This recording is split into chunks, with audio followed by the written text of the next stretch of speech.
This is the Lone Crater YouTube. We hope this video helps. You start by making the area safe and accessible. Turn off power, remove outlet covers, and lay drop cloths. Next, score the wallpaper lightly across small sections to let solution penetrate. You want perforations, not deep cuts.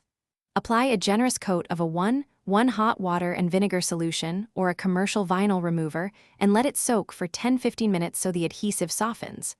Once the paste loosens, you'll be ready to peel without tearing the gypsum beneath.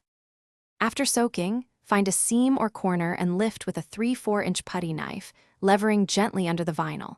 Pull slowly at a low angle while keeping the putty knife between wall and paper. This minimizes drywall damage. If you hit stubborn areas, reapply hot solution, wait another 10 minutes, and try again. Work in roughly 3 by 3 foot sections to maintain control. Once the vinyl and backing are down, wipe the wall with warm water to remove loose adhesive before moving to final cleanup. Now focus on getting the wall smooth. Use a plastic scraper and warm water to remove adhesive, switching to a solvent-based remover only if needed. Test first.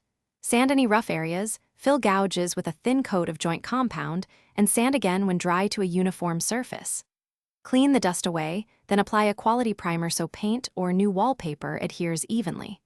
Troubleshooting tip: if paper keeps tearing, stop, resoak longer, and use a razor to create a longer pull. Thanks for watching. Consider subscribing if we helped you.